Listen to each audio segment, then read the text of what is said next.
Welcome, my good friend Saeed Aziz. Welcome back to the show. How are you today? I'm good, Michael. How you doing? Yes, I'm doing great. I know the situation is not great in my neck of the woods, which is Israel, but personally, I'm working on myself and advancing spiritually and psychologically and emotionally, which is really everything. That's all I can do to help my fellow humans by improving myself. How about you in America? How are things there with the new president elect, Donald Uh, Trump? it's amazing. We are witnessing something different, and we are witnessing a history here. Nobody expected this win, and especially right now, the appointees of the administration is kind of shocking everybody, and everybody is like looking at the Middle East mainly. What is the future of us together with this administration? So what do you mean? I mean, personally, I am a Trump supporter. I was hoping and praying that he is elected, especially the people around him, Elon Musk, RFK, Vivek Ramaswamy, Tulsi Gabbard, all amazing people. What's his name? From this Tucker Rubio, Carlson. Michael Rubio.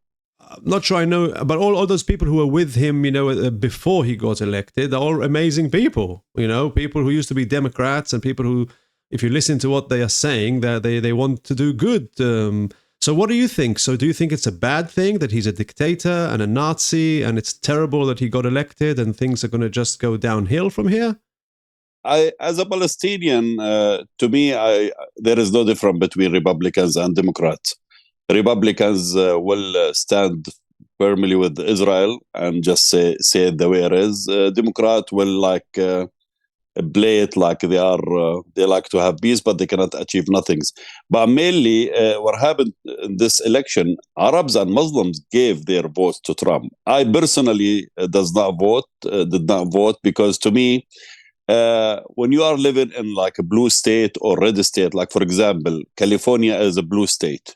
No matter who you gave your vote for, California will go blue. So there is no point for me to vote. You know what I mean?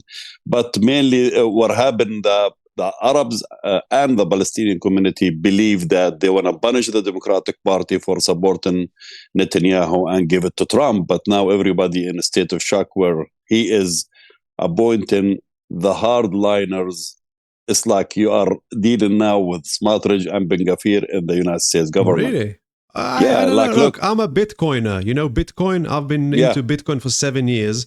I remember a few years ago, Trump was anti-Bitcoin and he did not understand it and he wasn't really happy about it. And recently he understood it and now he completely changed 180 degrees and he's a pro-Bitcoiner. And look what's happening to Bitcoin. And I believe the same thing will happen. I believe you are going to be shocked.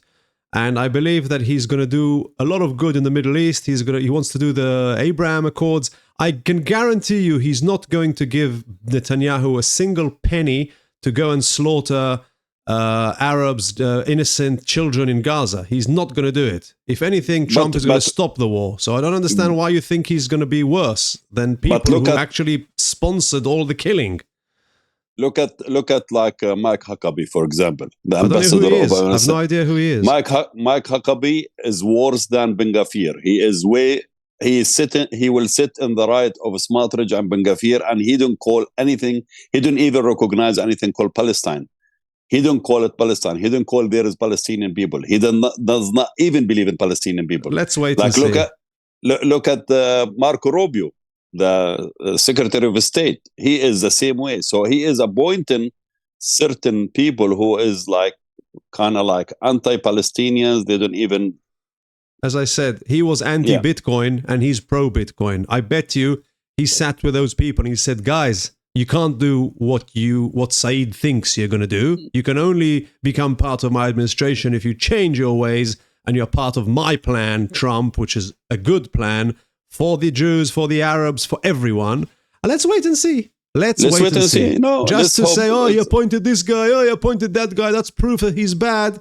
I don't think that's serious. But let's look at it this way: whether it's two-state solution or one-state solution, whether they anchors the West Bank, To me, as long as the Palestinian people get equal right to the Israelis, that's all that matters to me. Exactly. So let's see what happens. And Yeah. it's not going to be worse than Biden and Kamala administration, where they gave open check for Netanyahu and the right-wing government for them to do what they do. And by the end of the day, now everybody's talking bad about the Biden administration. Yes. So let's hope for the best for us. Yes. So back to us, to the people. I mean, perhaps you could tell us about, personally, about your personal life.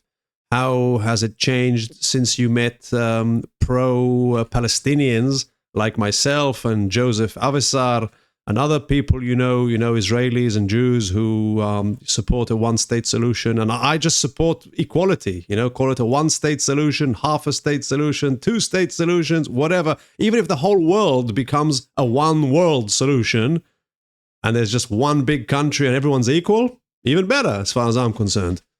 You will ask any Palestinian if they want one-state solution or two-state solution or personal freedom solution in their homeland. They'll tell you we're looking for freedom. So we're not looking for anything other than being free in our homeland and equally to, like I said, to the citizen of that country from the river to the sea. And personally, I'm kind of like I'm living in I don't know how to explain it. It's like I consider it sad, but I look at the life and I say, you know what?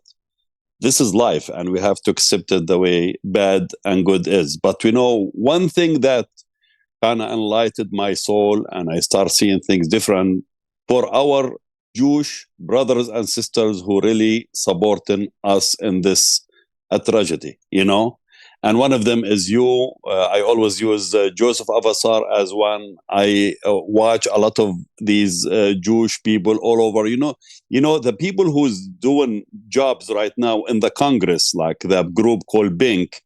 These a group of ladies who go to the Congress and start asking for the freedom. They are Jewish. So to me, it's like it's like this has cleared my view right now. This is not a war between Judaism and Islam. It's not a war between Arab and Jewish. It's about, human and somebody who's just chose a bloody bath and he wants to accomplish his things with blood. So to me, it's like a waking up call. Like I'm trying to know, like I discussed this with my kids and I try to tell him, don't carry. I still believe, and I more believe today that we Palestinians and Jewish are the victims of Zionism. So to me, every day it's become clear that, there is a lot of great people. Like a few minutes ago, I was watching this, a daughter of a Holocaust survivor was talking to Dana Bash in the CNN. Talking to Dana Bash in the CNN, and she is defending the Palestinians. Dana Bash does not accept it. So you will see all these people who's coming with us, and that's what gave me a hope that it's going to be change very soon, even though we are having a hard time in both nations right now, but it's going to be hope. And I do appreciate all these brothers and sisters from the Jewish faith that supported Palestine in this bad time. Fantastic. Now, what about the West Bank? I know you have family there. What's the situation? What's going on there these days?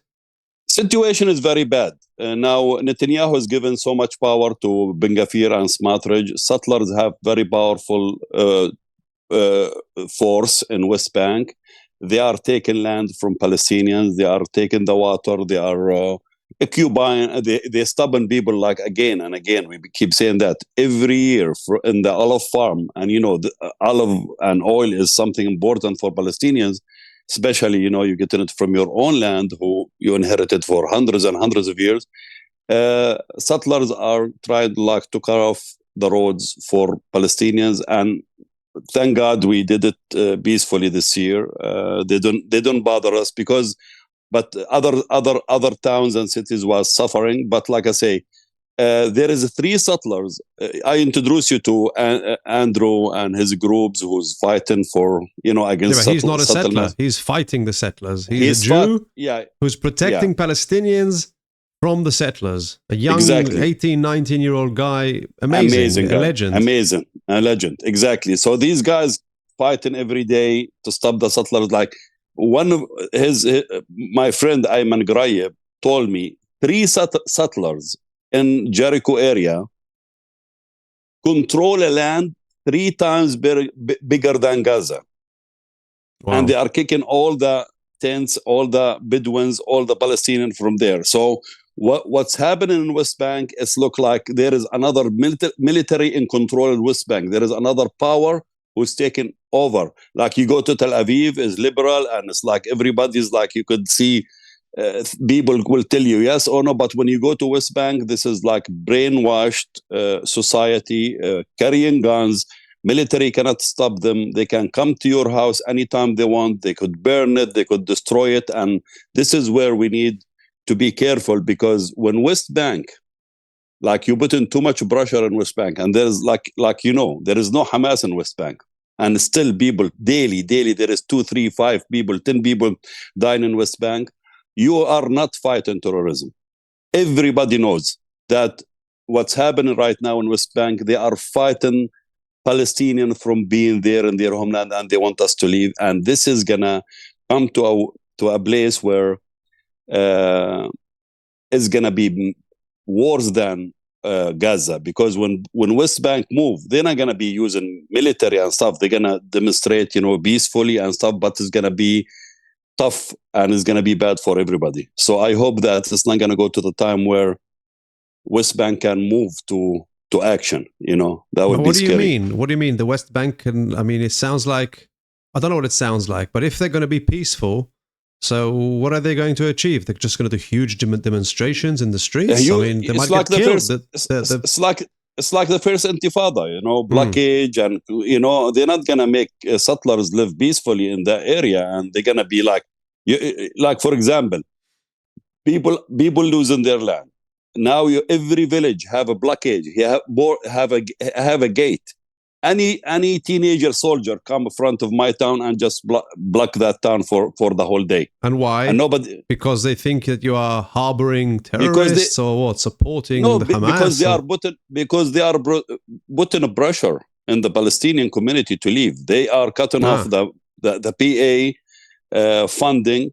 And by the way, Hamas. Let's go back to Hamas. You know how many people I know in Gaza that lost their life? They are totally against Hamas. Who is Hamas? Let's go back to who created Hamas. Netanyahu. Exactly. Israel created Hamas. And you know what? Instead of the Israel's military or IDF goes and fight Hamas and clean Hamas out and put the civilians in the, safe way, what are they doing? They are killing civilians every day, destroying houses, It's like, look at Gaza. And now it's happening in West Bank, So Hamas, to me, as a Palestinian, I don't believe in Hamas. I don't support Hamas. And I don't think whatever Hamas did in October was the right thing to do. A lot of Palestinians, 70% of the Palestinians does not agree with what Hamas did. And even though we are getting punished in West Bank, we have settlers comes to our, 2 weeks ago, a group of settlers went to Al-Bira, a city next to Ramallah, and they burn every house and they burn cars and they just walk in like gangs and just like Hitler supporters, like Nazis. Yeah. So these things has to stop somewhere or another, because I guarantee you something, Michael. With this mentality and with this ideology of the right-wing government today, it's not just making us Palestinian not safe in the world. They are making Jewish not safe in the world. Look what happened in Amsterdam. Look what's happening in France. The whole world is going against Israel right now because of Netanyahu. I never see anything Israel like is this going against Netanyahu. Do you know? Have you not heard of the huge demonstrations in Tel Aviv against Netanyahu? More than half of the Israelis hate him and they want to get rid of him. So it's almost like one man has captured all of us. He's controlling the Jews, the Israeli Jews, and he's making them kill Arabs, and the Jews don't want to do it, but he's controlling everyone, and everybody wants to get rid of him. But he has all these corruption cases against him, and from what I understand, he just wants to keep on the war so that people concentrate on the war and not on putting him in jail for corruption. It's ridiculous. So Trump is saying that he is going to fight the deep state and the cabal, the ones, they're who are ruling the world, the Joe Soroses and the big organizations that are controlling, Rothschild. behind the Rothschilds and all them. Trump is saying, I'm going to stop all that. I don't know anyone else who's saying that. So if he's stopping that, Netanyahu is part of the bad guys who are controlled by, the deep state, which Trump wants to get rid of. So hopefully he's going to manage to do it for the sake of all of us. I will agree with you on one thing. Nothing going to happen worse what as Biden administration have gave Netanyahu. That's nothing going to be worse than what we already saw. So I hope that will turn everything to be like to come to an end for all of this and finally recognize the rights for the Palestinian people. But I'm seeing a lot of like brainwash going on right now. A lot of people carrying anger and, like they see Palestinians as Amalekites and as killers, and they have to go and they have to move to the Arab countries. The moment Israel starts seeing this, this is going to be a disaster for all. I personally believe that we in West Bank, I know Gaza have a different situation right now, and everybody going to deal with Gaza differently right now with, rebuilding and stuff. But I see West Bank have the only solution for us in West Bank by, getting close to 1948 Arabs, in Haifa, Yafa, all, because these are the masters of, like living with the Israelis. Because to us in West Bank, we are living under occupation. This is the dilemma here. I'm still living under military occupation. You go to Jerusalem, these 400,000 people living as residents in the city of Jerusalem. But if you go down in Israel, you will find all these Palestinians are Israeli citizens. So that this part of Palestinians can be guiding to us, can guide us how they, manage to live under all these crazy laws and how to manage to get their rights little by little. I think if we can, unite with the Palestinian Arabs inside Israel and Jerusalem and start, looking, because I personally, I'm against any violence in West Bank, because violence going to give the settlers a lot of rights or a lot of excuses to destroy Palestinians more. So I don't believe in violence. I think anybody who carry a gun and do anything in West Bank, he will be like helping the Israelis or the settlers to harm us, So we have to take a deep breath and stop and say what we have to do next. We saw the war, what the war brought to us, and what we need to do right now. I think the Palestinians are in a junction right now, and they're kind of confused, and nobody believe in the military use as before, because as what happened, Hamas controlled Gaza from 2007 until 2023. We have around 6 wars that was started by Israel and Hamas, and all these casualties and loss brought us to zero. Now everybody used to talk bad about President Abbas and Oslo Accord. Right now, everybody believe Oslo Accord was accomplishment for Palestinians, because Oslo brought to us a lot of things. They brought to us a passport. They brought to us, there is 500,000 Palestinians came back from 1994 until today. What Hamas and Hamas war brought to us. So now the people are going against Hamas, and we are all seeing that whatever happened in October 7 was the Israelis, so many proof that the Netanyahu knew what was going to happen and let this happen. So it was, to me, every Palestinian right now, most of the Palestinians see Hamas as a cooperator, or whether they failed in a trap,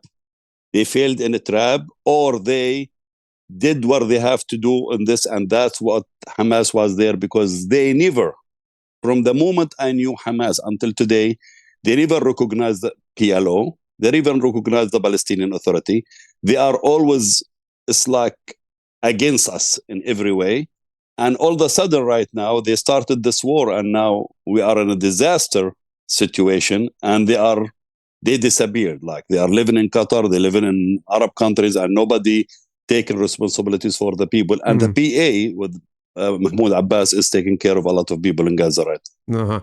I speak to people about the one-state solution, and some are saying, Jews, that it's obviously it's a lovely idea, and in an ideal world that's what we should have. But they believe that there's going to be a step between. I mean, it's going to have to be done in stages. So the first stage will be a two-state solution, and that will lead to a one-state solution. Now, do you see? A lot of people are saying that the two-state solution is dead and it's never going to work. Do you think there's any form or shape of a two-state solution that can actually come about and happen?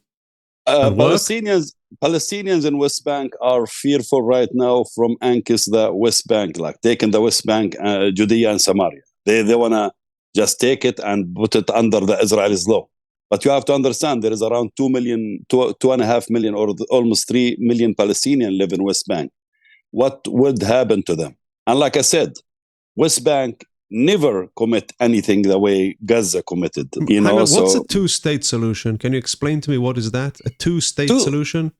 It's like two-state solution. If you want to allow me to be free in my own country, I have to have freedom in sea, in air, and in land. I cannot have you sitting and guide me what I have to do every day and come and tell me, okay, this area is a security area and you cannot be free.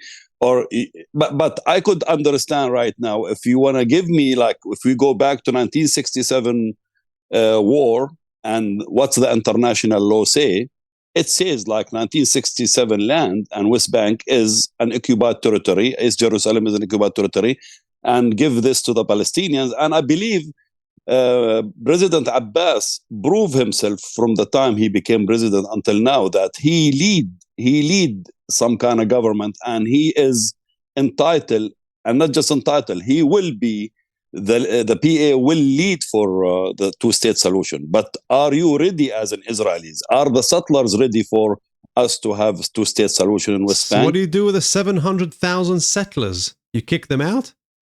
Oh, no, they become citizens of Palestine, basically, of the new country, the new Arab country. Like I say, look at the Arabs who live in Israel. They call themselves Palestinians, and they still carry an Israeli passport. Absolutely. If you want to live among us, and you want to live because your history or because of any region, any religious reason, you have to follow the Palestinian law. You cannot live under, like a higher supremacy lands, like you are better than me. So whether we live equally together in the same land, or we just, you will be the occupier, and you have to take responsibility for the Palestinians who's there. If it happens, if let's say theoretically that the Jews say, the Israelis say, okay, no problem, you can have the West Bank, 67 border, you can have it, it's going to be your country, you can have your own army, you can have your own airport.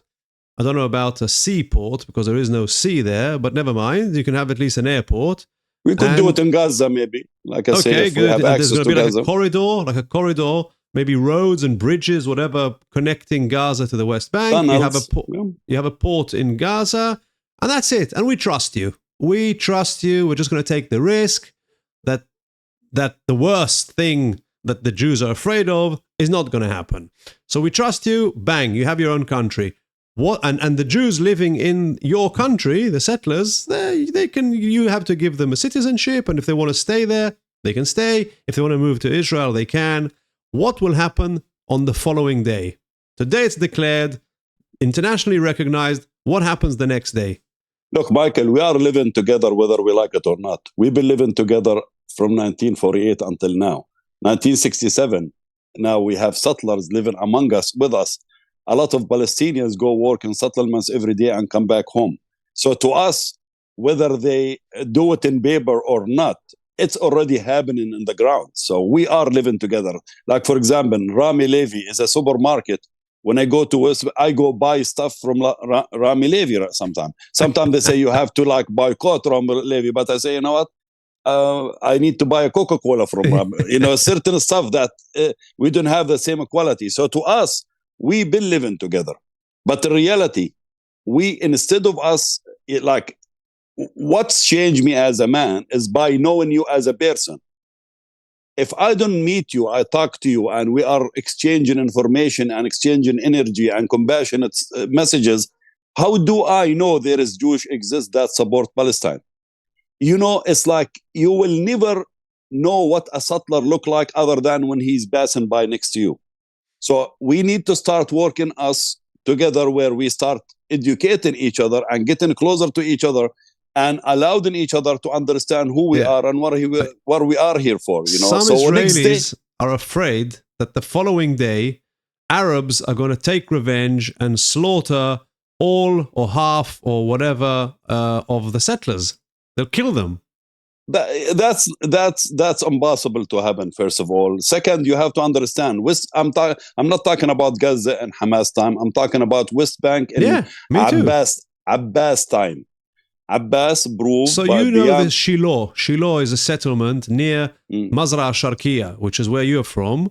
So and you told me that I don't know about Shiloh. Sorry, but maybe there are Ofra. Maybe there are settlers in Ofra, and the Arabs living in Mazra Sharkiya know exactly that Chaim and Shlomo and Dudu and Itzik and all those Israelis, they came to your village and they burnt your olive trees and they shot people and they killed them from your village. And as soon as your village is given its own country, it's part of a Palestine, and Ofra is inside Palestine, and there's no Israeli army to protect those bastards who went and burnt your olive trees.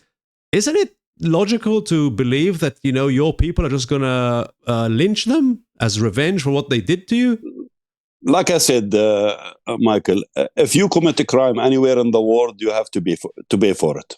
But I don't want the public to go and revenge from a settler. If somebody commit a crime and we have a proof that he committed a crime, he should be prosecuted under the Palestinian law. So what do you mean? Do you mean that if so when that happens, so let's say that those Jews who during this period burnt olive trees, when you have your own state, you should start trials and investigations against what they did before you had your autonomy and prosecute them?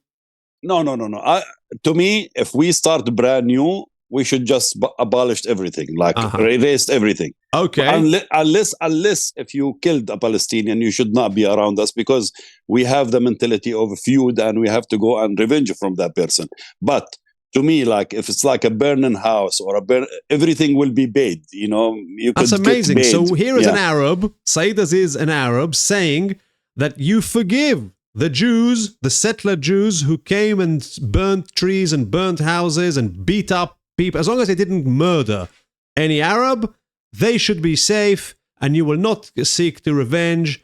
And furthermore, I imagine that if one of your villagers will go and beat up one of those settlers for what they did to you, then the Palestinian police will investigate and maybe prosecute the Palestinian who harmed the Jew living under Palestinian law.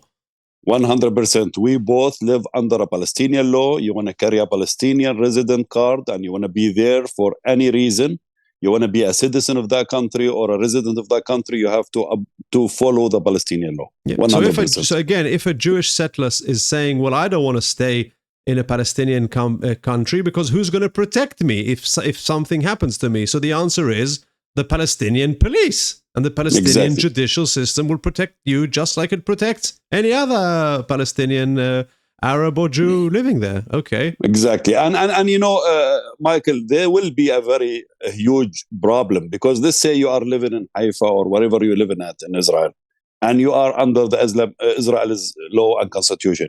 If you come into West Bank right now and you want to take take Area C and apply the Israelis law on it, this is another apartheid is going to happen. You're going to be applying law in Jewish what do you mean? Law in Arab. What's Area C? Explain to people who don't know. There's Area A, B, and C in the West Bank. In West Bank, there is 3 areas. Area A, that is in the cities. Area B, in the villages, where I'm from, like Al-Mizra al-Sharkiya.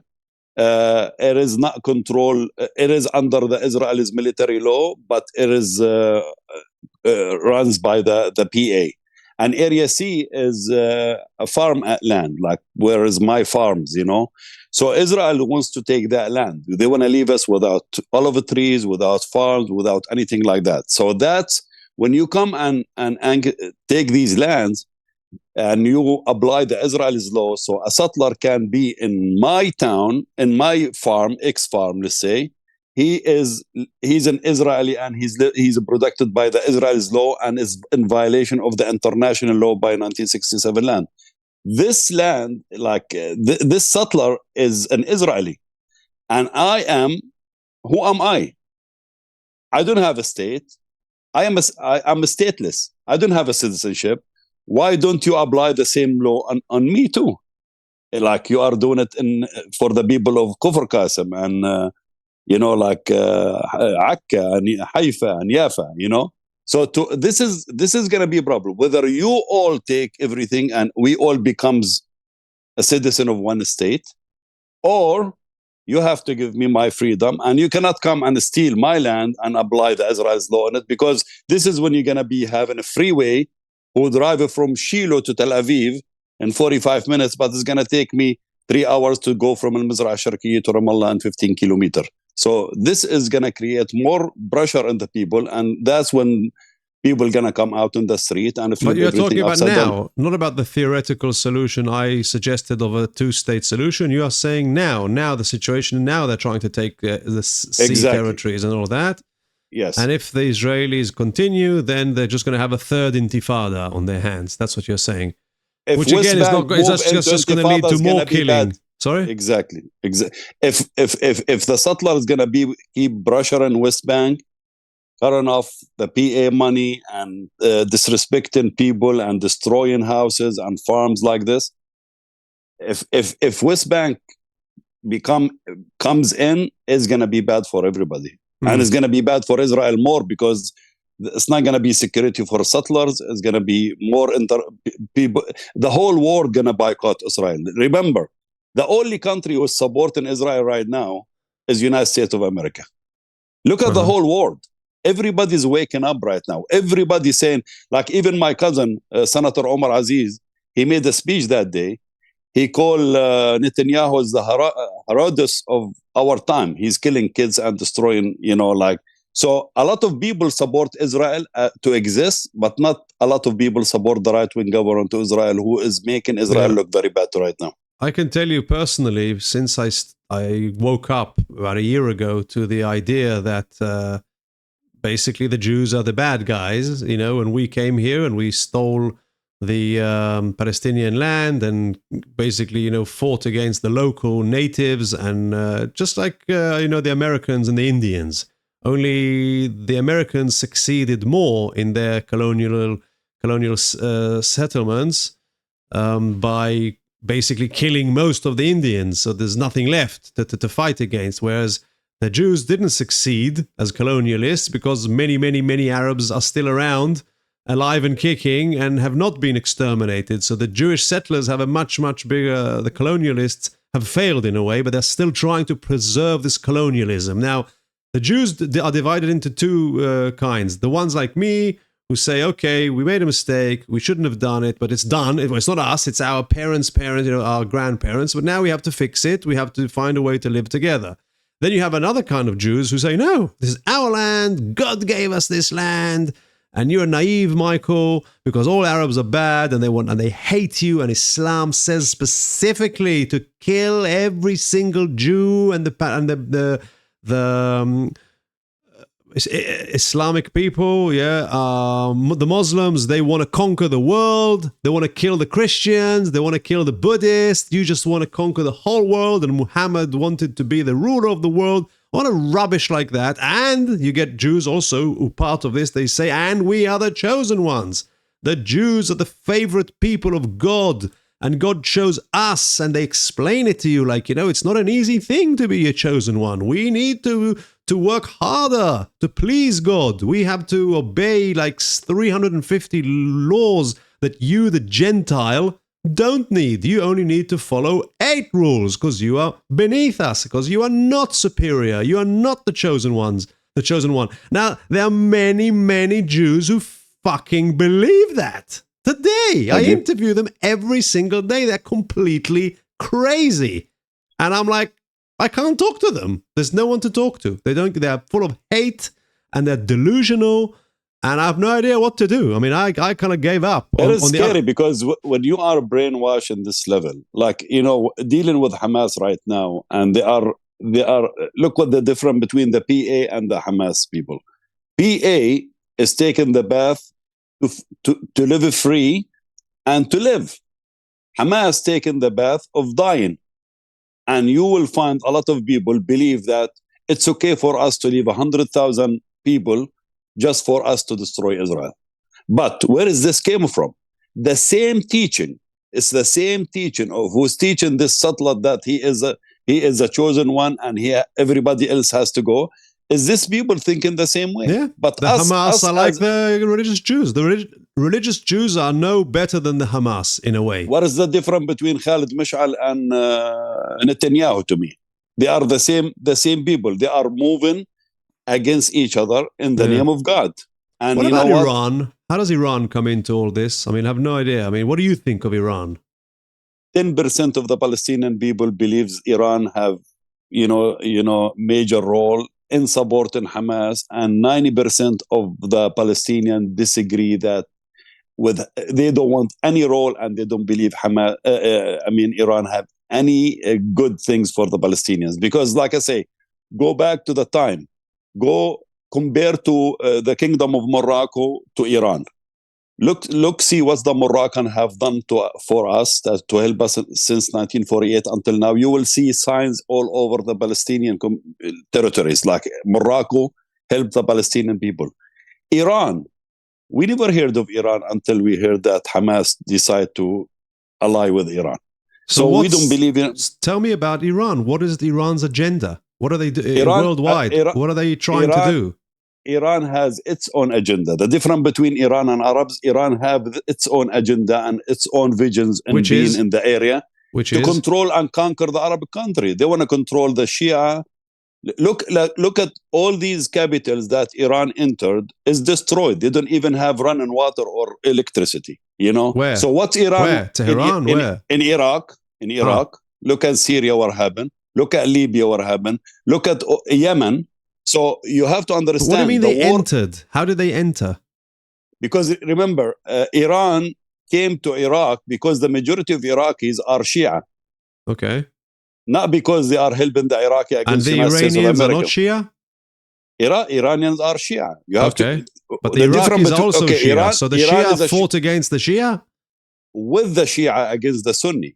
So okay. when after the collapse of Saddam Hussein, Iran interfered with the Iraqi politician to support the Shia majority in Iraq. So they're not doing it for Palestine. They're not helping for Palestine. Hamas decided one time that the only people who's helping me right now is the Iranians, so I will ally with Iran. But no Palestinian believe that Iran ever allied with Palestine because Iran is doing it for the Shia reason, not for the So Iran for the freedom are Shia and they want to control the Arab countries that are not Shia. That's their agenda. They want to support Shia to control the Arab country they are in. Like, for example. What do you mean control? How are they controlling them? For example, in the Saddam Hussein time, Saddam is a Sunni Muslim, like I'm a Sunni Muslim. Okay. Saudi Arabia is a Sunni Muslim. Jordan is a Sunni Muslim. Syria is a majority Sunni Muslims. So, Syria. So, Iraq used to be controlled by a minority Sunni leader and a majority Shia is like, follow the orders. The time of collapse of Saddam Hussein, Iran came in with Soleimani and started interfering with the Iraqis' eternal, life. So they can support the Shia to take over the government from the minority Sunni. So they was not doing it for the freedom of Iraqis. They was doing it to the support. Shias is supporting the Shias majority in Iraq. Okay. And now look at Yemen right now. Yemen, you have two Yemens. One Yemeni Sunni who is supported by Saudi Arabia and one Yemeni Shia who is supported by Iran. Houthi is a Shia. Iran is supporting that guy not because he wants to liberate Palestine, because he's a Shia and they want the rule in Yemen to be under the Shia's control. You go to Bahrain, that little kingdom of Bahrain, the leadership is a Sunni, the king, but the majority of the people is a Shia. Iran tried to interfere in Bahrain politicians. So Iran to me is a threat. Before Iran decided to go enemy with Israel, Iran was an enemy of of Arabs and Sunni Muslims. So Iran to me is an enemy, not a friend. What about Iran's ambitions beyond controlling the Arab world? What about defeating the Satan, America, and the United Kingdom? That's all lies. Because the moment Iran gonna get a deal, they're gonna forget all their proxies, and they're not gonna even worry about Arabs, because they're not using us as their brothers and sisters. They are using us just to get their agenda accomplished, and they want to have maybe their peaceful nuclear weapons, and they want to be open for business. As soon as Iran get, you see, the president of Iran went to the United Nations and he told the American, my brothers, you are brothers to us. Really? How you became a brother to America overnight? And when it comes for them to make a deal, they're gonna forget all the Arabs and Muslims. What kind of deal can they make? What deal will they accept, you reckon? I heard that Elon Musk met with the Iranian ambassador. Yeah, I believe they want their nuclear program, the civil program, to be going, and to open the borders for a trade, and to not be sanctions anymore. That's what do they need want to do in order to get that?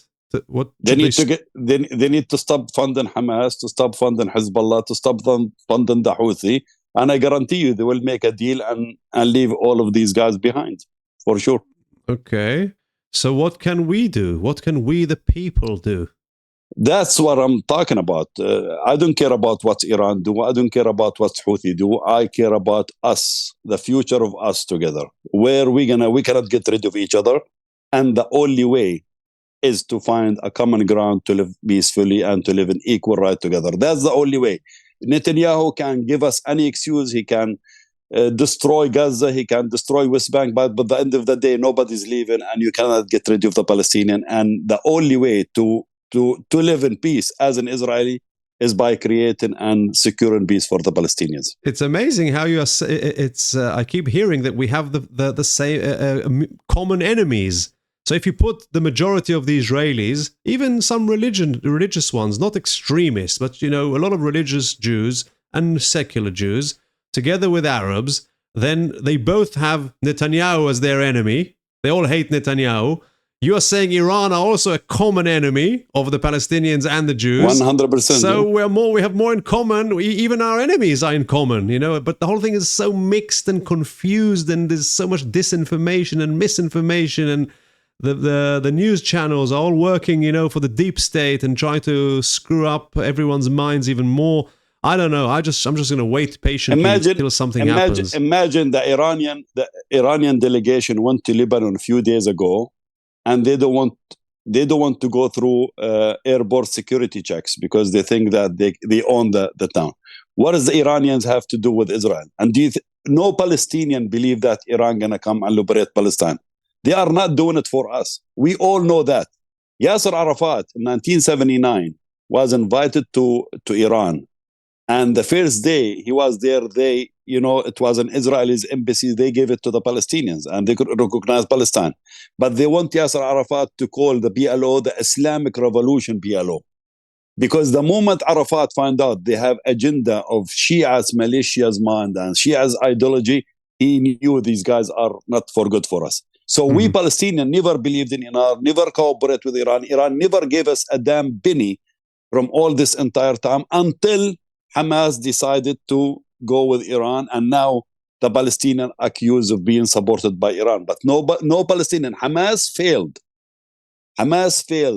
And nobody believed in Hamas just because they start calling the Soleimani guy as the martyr of Jerusalem, and the Iranians are our brothers and sisters. Iranians never fight for us, and they never have us in their agenda. So to me, Iran is a second enemy. And like I said, they destroy Iraq, they destroy Saddam Hussein, they destroy 5 Arab capitals. To me, they are not there for good, because show me where Iran entered the country and this country is like, blooming. Yes. Every place they came in, they destroy. Coming back to the Shia, are you Shia or Sunni? I'm a Sunni. I'm not a religious person. So the Palestinians are Sunni. All of them. Yeah, we don't have Shiites in Palestine. So what's the difference? How did Shiites and Sunni come about? I mean, were you once let me explain united to you. And then it just happened? You split up? We all agree with the Quran. We all agree about Muhammad. But the leadership after Muhammad, the Shia believe it has to go to the house of Muhammad, and it has to go to Ali and his kids. And they have 12 imams, 12 leaders. They have to follow Muhammad time. And the Sunni believe that the moment Muhammad died, they elected Abu Bakr, his best friend. So the Shia believe that Islam has to be ruled by Muhammad's family, Ali al-Bayt. And the Sunni believe this is not a dictatorship religion, it's for everybody. So that's where the whole war starts between Sunni and Shia. So we agree with the Quran, we agree with the Sunni of Muhammad, but the leadership kind of divided from the day Prophet Muhammad sallallahu alaihi wasallam. It's amazing. Died. Yeah, it's amazing. And it's not. We didn't go against each other from the Quran. Like, we all believe in the same Quran. We all believe in the same teaching of Muhammad. But from the time when you come and talk about the leaders or the rulers after Muhammad, they want only Muhammad's family to rule. Yeah, it's like that's what the Shia came it from. Seems like every religion has the same thing. Like, with the Christianity, they all believe in the in the New Testament, but you have Protestants and Catholics and Church of England, and then you have the 100% Greek Orthodox, and with the Jews, same thing. You have there's so many factions within the Jewish religion, and they hate each other. You have like the ones in New York, in Brooklyn, the Lubavitch, and then you have the Chabad, and then you have the Gur Orthodoxy, and then you have all kinds of. But one thing we have, I want to share with you: Jewish have lived their golden age under the Islamic rules. Yeah, and I give you Morocco as an example. Even though you have war with Iran, if you go and ask the Jewish community in Iran, they still have freedom to worship things. So to me, it's like I see Iranians are closer to Jewish than closer to Sunni Muslims, because to us they consider us as the enemies. What as Sunni Muslims. Yeah, I see, because of what you explained earlier. I see. Yeah. Okay, interesting. What else? I mean, is there anything else we haven't discussed? Like I say, we are coming to a new time, and I hope I don't know, our Palestinian people are in a sad time, and it's like a destruction feeling, like you feel like you lost faith in the world, you lost faith but there is a lot of people coming to support us, and like the majority of the world are supporting the Palestinians.